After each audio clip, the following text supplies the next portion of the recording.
இன்று காலை தேர்தல் கடமைகளில் ஈடுபட்டிருக்கும் வெளிநாட்டு பிரதிநிதிகள் சிலரோடு பேச கிடைத்தனர்.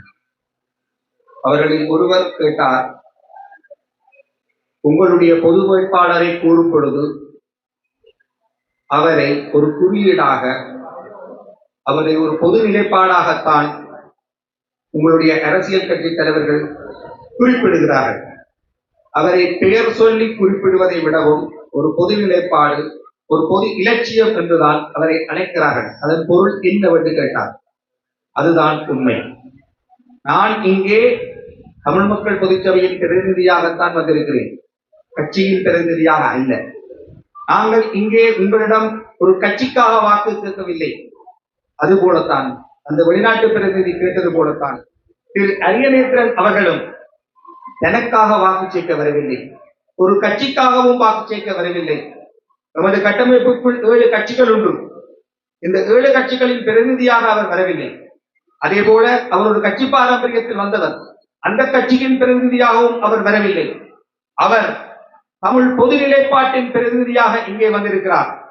நீங்கள் அவருக்கு போடும் வாக்குகள் அவருடைய சட்டப்பைக்குள் விழப்போவதில்லை, அல்லது அவருடைய வங்கி கணக்கில் சேரப்போவதில்லை. அது திருப்பி உங்களுக்கே வரும். எப்படி என்று சொன்னால், வன்னி வாழ்க்கைக்குள்ளால் சொல்கிறேன், உங்களுடைய குளங்களில் நீர் நிறைகிறது. அது உங்களுக்காக சேர்க்கப்படும் நீர். மழை பொழிய பொழிய உங்கள் குளங்களில் நீர் நிறைகிறது. அது அந்த ஆண்டு முழுவதுமான போகங்களுக்கு, உங்களுக்கு விளைச்சலுக்கு உதவும். அப்படித்தான் நீங்கள் போடுகிற வாக்குகள் ஒவ்வொன்றும் ஒவ்வொரு மலைத்துளியாக, அந்த குளத்தில் சேரும் மலைத்துளியை போல அரியநேத்திரனை சேரும் ஒவ்வொரு வாக்கும் உங்களுக்கே திரும்பி வரும். அது உங்களுக்காக சேமிக்கப்படும் வாக்கு. அந்த சேமிக்கப்பட்ட வாக்கு பிறகு உங்களுக்கு விளைச்சலை தரும். எனவே நீங்கள் போடுகிற வாக்கு திரு அரியநேத்திரனுக்கு அல்ல. அந்த வாக்கு நீங்கள் உங்களுக்கே கொடுக்கிற வாக்கு. நீங்கள் உங்களை பலப்படுத்துவதற்கு கொடுக்கிற வாக்கு. நீங்கள் உங்களை பலப்படுத்த வேண்டும். நாங்கள் சிதைந்த கூட்டின் பறவைகளாகிவிட்டோம். நான் இங்கே வரும் பொழுது இந்த வீதியோரத்தில் பார்த்தேன், அந்த பாஸ்போர்ட் ஆபீஸுக்கு முன்னுக்கு படுத்திருக்கிறார்கள். காலாகாலமாக எங்களுக்கு ஏதோ ஒரு கியூ வருகிறது. ஒரு காலம் கூப்பன் கடையில் கியூவில் நின்றோம், பிறகு யுத்த காலத்திலும் கியூவில் நின்றோம், இறுதிக்கட்ட போரில் கஞ்சிக்கு கியூவில் நின்றோம், சரணடைந்து கியூவில் நின்றோம், ஆட்பதிவுக்கு கியூவில் நின்றோம். இப்பொழுது அதே ஆட்பதிவு திணைக்களத்தில் கியூவில் நித்திரை கொள்கிறோம். நித்திரை கியூவில் இருந்து நித்திரை கொண்டு அடுத்த நாள் பாஸ்போர்ட்டுக்கு போகிறோம். ஏன் ஏன் அப்படி நாட்டை விட்டு ஓடிக்கொண்டிருக்கிறோம்? யுத்த காலத்தில் ஓடினோம் உயிர் பிழைக்க. இப்பொழுது ஏன் ஓட வேண்டும்? நாங்கள் மட்டுமல்ல, சிங்கள மக்கள் தான் ஓடிக்கொண்டிருக்கிறார்கள். ஏன் ஓட வேண்டும்? ஏன் இந்த மண்ணில் எங்களுக்கு பிடிப்பில்லாமல் போனது? ஏன் வேர்களை அறுத்துக் கொண்டு ஓடுகிறோம்? ஏன் அப்படி ஓடக்கூடாது. இந்த மண்ணிலேயே நிற்க வேண்டும். எங்களுடைய குளத்தை நாங்கள் நிரப்ப வேண்டும். அந்த நீரிலிருந்து வேளாண்மை செய்ய வேண்டும். அந்த வேளாண்மையில் வாழ்ந்து செழிக்க வேண்டும். அதற்காகத்தான் ஒரு கட்டமைப்பை நாங்கள் உருவாக்கினோம். இந்த கட்டமைப்பு ஏறக்குறைய உங்களுடைய குளக்கட்டை போன்றது. இந்த கட்டமைப்புக்குள் கட்சிகள் இணைய இணைய குளக்கட்டு உயரும். குளக்கட்டு உயர்ந்தால் குளத்தில் நிரம்பும் நீரின் கொள்ளளவும் அதிகரிக்கும். குளத்தில் கொள்ளக்கூடிய நீரின் அளவு அதிகரித்தால் உங்களுடைய வாழ்வின் வளமும் அதிகரிக்கும். எனவே இங்கு அந்த குளக்கட்டை கட்டுவது போல நாங்கள் கட்சிகளை கட்ட விரும்புகிறோம். இந்த கட்டமைப்பு எல்லா கட்சிகளுக்குமாக திறக்கப்பட்டிருக்கிறது.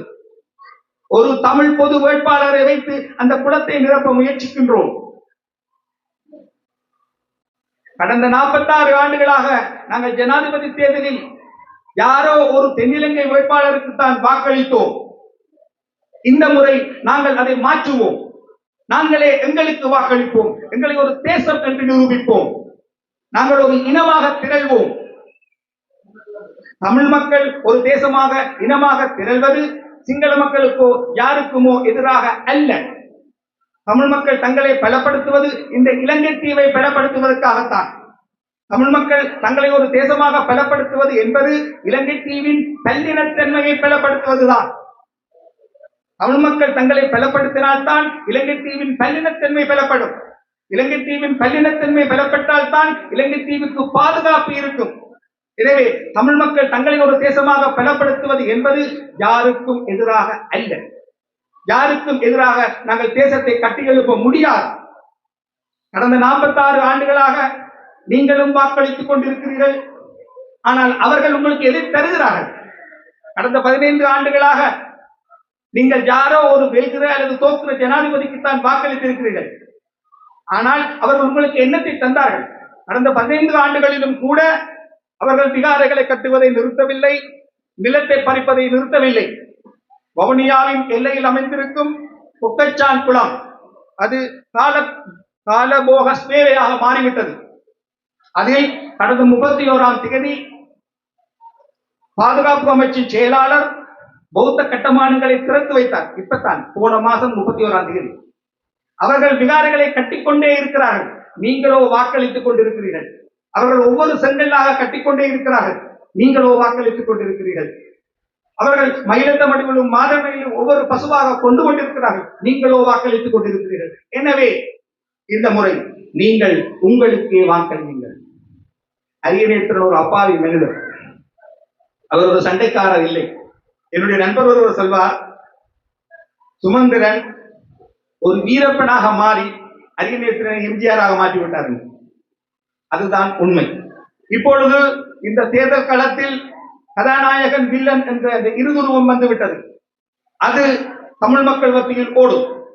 நாங்கள் ஒரு தேசத்தை கதாநாயகர் வில்லன் என்ற அடிப்படையில் கட்டியெழுப்ப விரும்பவில்லை. ஆனால் நடைமுறை யதார்த்தம் தேர்தல் களம் அப்படித்தான் விரிகிறது.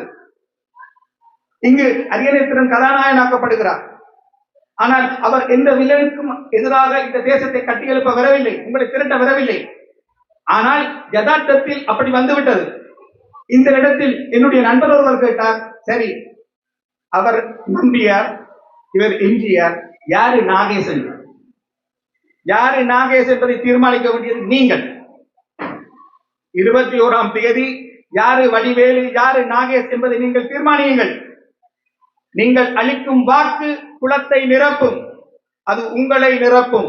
அது உங்கள் வாழ்வை நிரப்பும். நீங்கள் வாக்களியுங்கள், நாங்கள் குளக்கட்டை பலப்படுத்துகின்றோம்.